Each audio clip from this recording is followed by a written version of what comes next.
Who is the rudest celebrity you've ever met? About 10 years ago I worked for an airline and some flights were cancelled due to weather. I got a call and this lady said, "I can't believe this is happening to me.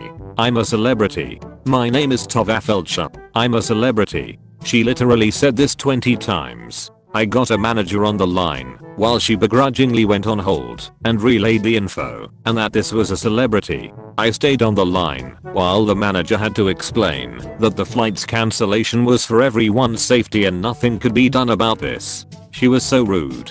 After we got off the phone with her we looked her up and she was in a couple episodes of Law and Order, I think. She was recently on Walking Dead and I freaked out when I recognized her name in the opening credits. Anytime she appeared on screen I had to say, she's a celebrity. I can't believe the zombie apocalypse is happening to her. She's a celebrity. Chad Gray, singer of Mudvayne and Helly. I was in an autograph line where you had to buy the album at the show to be in the line back in 2005 at the peak of Mudvayne's success. This kid was in line in front of me, maybe 19 years old. He gets to his turn and says, "Hey man, I've spent every free dime I have to see you guys when you're in the area since before your first album.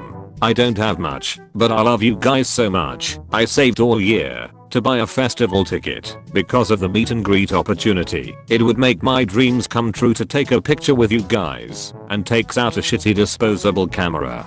The rest of the band starts moving to take a picture when Chad tells him no fucking way and directs security to confiscate the camera.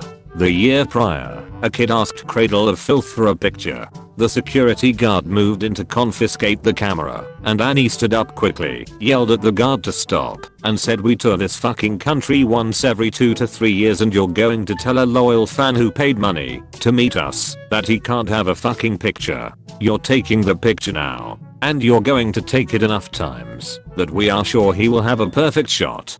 Definitely polar opposite ways a band can handle the same situation. I was in Las Vegas airport on a layover. I was reading Give Me the Damn Ball by Keyshawn Johnson. I was 14 or 15 at the time. Behind me at the airport convenience store, Keyshawn Johnson, 14-year-old me, is super excited. He just signed with the Cowboys and I was a huge Dallas fan. I quietly said, "I'm a big fan and I'm reading your book," from behind big sunglasses. He looks at me and says, "Leave me the fuck alone." I was crushed in a moment of hate. I screamed, "It's Dallas Cowboys wide receiver Keyshawn Johnson," and walked away. By contrast, I watched a Packers/Vikings game with Mike Ditka at JFK Airport and he was awesome. I met Aaron Hernandez twice. I used to work at a bar in Hartford he frequently went to. Talked to him both times. Was the nicest celebrity I ever met. Just wanted to hang out and have fun. He killed a few people then killed himself in jail when he had a daughter. I'd say that is pretty rude. He wasn't super rude, but I had a weird experience with Gary Coleman. When I was 12 or so, my dad scooped my brother and I up and told us we were going to play mini golf, no pun intended, with Gary Coleman. This was 20 years ago, so he hadn't been in anything in a long time, and my brother and I had no clue who he was. My dad drives us to Mulligan's in Torrance, where we meet some of his friends and Gary Coleman. I'm surprised my dad didn't prime us with some information about him to make sure we wouldn't say anything awkward about his height, but I guess he assumed we knew who Gary Coleman was. We got to the front desk and a weird jokey conversation ensues between Gary and the front desk lady wherein he tries to get some free golf. It doesn't work out, so we grab our scorecard and head to the first hole. Gary played golf like he was angling for the Stanley Cup. He didn't keep score, didn't stay with the rest of the group, didn't count his strokes at all. He just kept planting and whacking his ball into each hole, as if the point of the game was just to get your ball in there before anyone else. My dad and my brother and I played a regular game, and when we came back to return our clubs, Gary was in the arcade playing Cruisin' USA. We said goodbye and that was our whole experience with Gary Coleman. I guess it could be considered rude that he tried to haggle for his round and didn't play with the group, but I didn't get the impression that he meant any disrespect by it. He seemed like he was having a good time. Tim Duncan, former basketball player for the San Antonio Spurs. I met him at a Walgreens pharmacy in San Antonio. I was trying to get batteries, but he was getting batteries too. He was in my way. So I said, excuse me, could I just get through really quick? He stopped me mid-sentence and said, nah, I don't take pictures. Just let me do what I gotta do. My bad. I'm just trying to. Hey, look. I don't want to take pictures right now, so just stop. He left. I got my batteries. Kris Jenner. I worked for a Vespa dealer in Southern CA around 2010. She bought a scooter and I drew the short straw and had to deliver it to her Hidden Hills home. I knocked at their door and no sooner did her assistant open it, I hear Kris screech from the second floor, "Do not let him in here," in her cruel and evil-like voice. She repeated herself so loudly that I could hardly understand what her assistant was telling me from 2 feet away. I said that is fine, as if I wanted to linger around there any longer than necessary. Just tell me where to leave the scoot so I can get out of here. She says out back. The garage should be open. Upon getting to the garage I see someone with a dustbuster cleaning the floorboard of a GT3 RS Porsche. I make my presence known and out pops Bruce Jenner. Since my douche of a boss had the same car, I knew a little about it and we talked cars for a bit. After which, he invites me into their house for some water. I was giddy with excitement as I knew Kris would be livid at the sight of me in her home. Sure enough, as Bruce was showing me the family Christmas photo and explaining how Llama had to be photoshopped into it, bitch face came storming down the stairs with a look of rage on her puss. Bruce introduced me to her by name, which was cool. After having enough of my being there and my shit-eating grin, she stormed off back to her upstairs lair. Bruce had no idea about what she told her assistant prior and that made my day. I don't care what Bruce/Catelyn is up to these days, but she now was very kind and down to earth at the time. Kris is a total bitch. TL. Doctor delivered a scooter to Kris Jenner. She screamed about how I was unwelcome in her home. Bruce, unbeknownst, invited me inside for water. Bitch was fuming about it. Edit. He/she. Neil deGrasse Tyson. I worked at the bookstore in college and would pick up extra shifts working late night events when I had time. NDT was giving a speech and holding a little meet and greet afterwards. I signed up to run a table selling his books. After his speech, he comes into the hall where I've got my table set up. He comes over, introduces himself, and asks which of the 2 books I liked better. Of his 20-year-old me has no idea who is he and didn't read either book. So I replied, I actually haven't read either. I'm just picking up an extra shift for the store. Well, then he starts a 2 minutes rant berating people my age for not being interested in science. Didn't know who he was, blah blah blah. He finishes. I gave him a dumb blank stare and he walked away. Talked down to me in a way that just made me feel like shit. I was an extra on X-Men, Days of Future Past. They were all nice. Jennifer Lawrence was the one that was the more meh with other people. I don't blame her too much. Peak Hunger Game popularity at the time, I get it. She was probably afraid people would try to always give her too much attention. However, the other actors didn't care about that. The nicest ones by far were Hugh Jackman and James McAvoy for what I saw.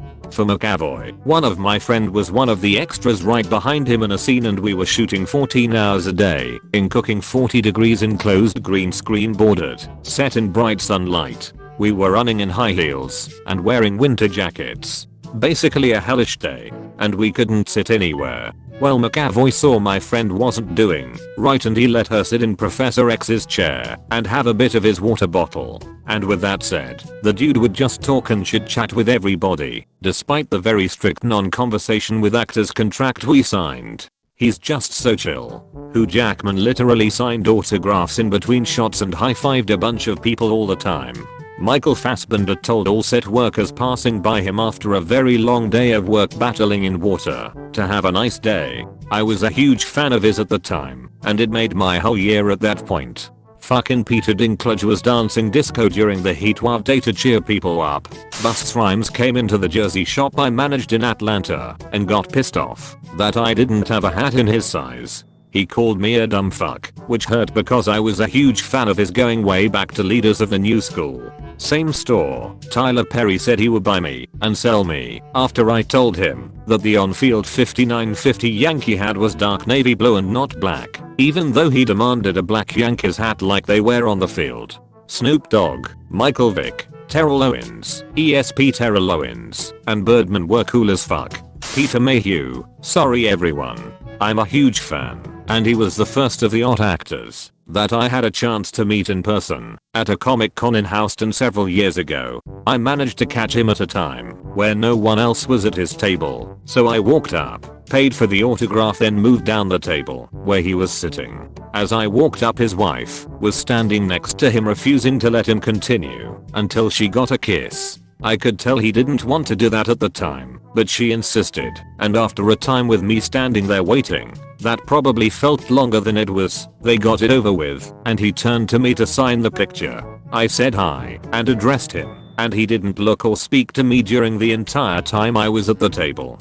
Deciding to try and spark up a conversation, I said, "Hey, Force Awakens comes out on my birthday, and I'm really excited," or something along those lines. Lord knows everyone and their mother were probably asking him about TFA at the time, so I didn't think he'd be blown away by my comment, but man, he sure wasn't. He didn't say a single word, signed the picture silently, and left his agent to pick up the slack with her, saying, "Oh wow, that's cool." I put the picture in a frame and immediately put it in storage. Anytime I look at it, I think about how disappointing it was to meet the man himself. I once saw Michael Showalter on the street in San Francisco, probably around 2009 to 2010. I was a huge fan of the state and wet hot American summer, so I told him I was huge fan.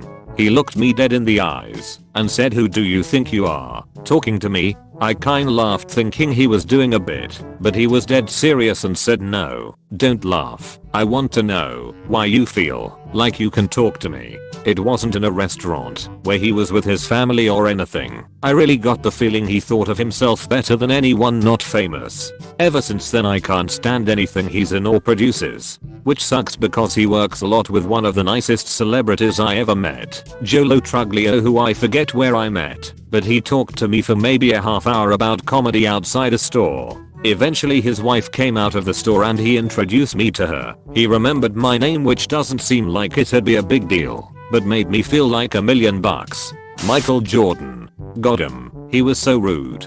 Chicago. I don't know why he was there. This was after the Bulls, but I was walking down Michigan Avenue like a Kai lady. I guess he came up behind me and I didn't notice him fast enough. Said, "Move, bitch." I noticed him and said, "I'm deaf, asshole." I got her over the sunglasses wink before he walked away. HRMPH. One of the nicest. Britney Spears. Again, Michigan Avenue, but further north where all the ridiculously expensive stores are. I was having a horrible day and I was on the verge of tears. I guess it was obvious on my face because I feel a tap on my shoulder. I turn around and it's her. She asked if I was okay and did I need an ear for 5 minutes. I shared my woes in the shortest sentence ever and got an actual big hug from her. Kristen Stewart. I was waiting with friends outside of a pool hall for an Uber when Kristen and her girlfriend come walking out of the building laughing all loud. We naturally glance over and move out of their way.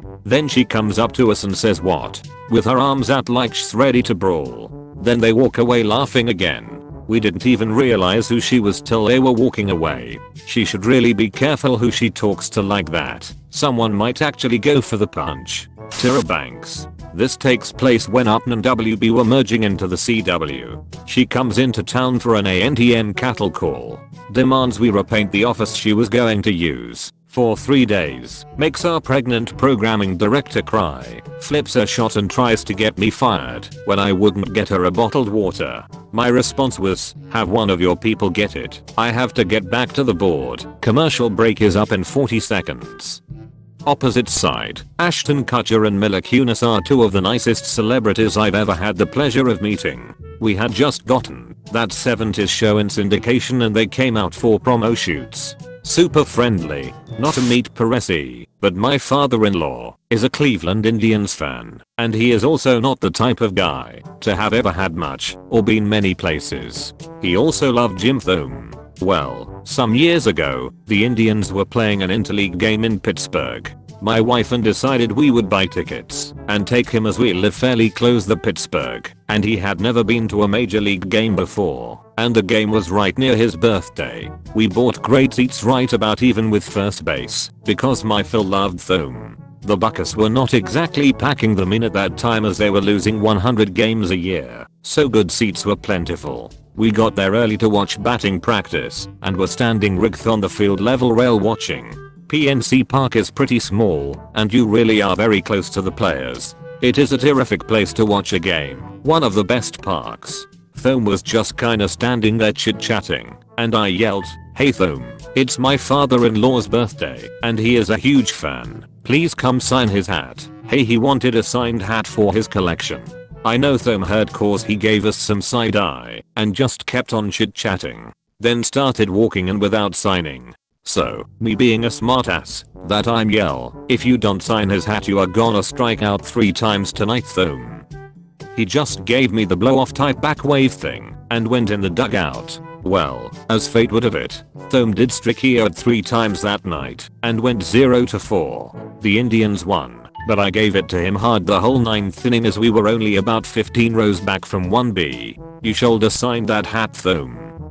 He looked right at us a couple times between batters. He knew. My Phil on the way home said, "That was way better than getting a signed hat." Husband was at local convention where Brad Dourif, voice of Chucky, was doing autographs. The kid in front of him who couldn't have been older than 9 was having a hard time choosing between 2 photos of him as Grimmer Wormtongue. After maybe 30 seconds he started to verbally berate the kid, going so far as to call him stupid, dense, a moron, etc. The poor kid started crying and left without his autograph. Husband proceeded to walk up to the table, literally throw the money at him, and say dance monkey. Dude was appled, but his agent/handler made him do the autograph anyway. Husband proceeded to give the autograph away. Guy is a huge prick hands down. I'm from Vancouver, Canada, big film industry town, and a close family member of mine has worked in film here for 20 years, so I have too many stories to list. How about some rude ones, and some nice ones? Jared Butler. Around 9 years ago he insistently pursued a friend of mine at a club/lounge. She wasn't interested, and told him so. Instead of respecting her wishes, he approached us, her friends, and attempted to get a number from us without her knowing. He would not respect her boundaries, or respect that no means no. Diddy FIFA, Michelle FIFA's sister, attempted to have my female family member, crew member, fired from the movie of the week they were working on because Diddy was threatened by my family member's appearance. This is not hyperbole. A producer told my family member she's threatened by you because you're a petite blonde like her and you're outgoing and popular with the other crew members. My family member wasn't fired. Diddy was presumably told to cool her jets and focus on her job. Diddy FIFA's ego really is, apparently, that delicate that she can't handle another woman around her having any kind of positive attention. Later on in the shoot Diddy was purging in a set toilet. She is bulimic, and her gag reflex wouldn't stop gagging, so she passed out, and an ambulance was called. David Duchovny circa X-Files. Frequent hissy fits on set, flipping garbage cans over, etc. Probably contributed 90% of Vancouver's stripper and escort income during the show's run. John Travolta. Kind, professional man on set. Arrested while here filming. Look who's talking in Stanley Park for soliciting sex from an undercover male VPD officer and discreetly bailed out of jail at 2 AM by a producer. Evangeline Lilly. Fucked her way into her career, which isn't at all uncommon, and I don't judge her for it. Started as a movie extra, and fucked producers for roles. Vinnie Jones, Juggernaut in X-Men. Carried on an affair with a makeup artist during filming, then went home to England, and was featured in a Hello magazine spread with his wife, portrayed as the glowing, loving husband. Kim Basinger. Shy, and stunningly beautiful in person.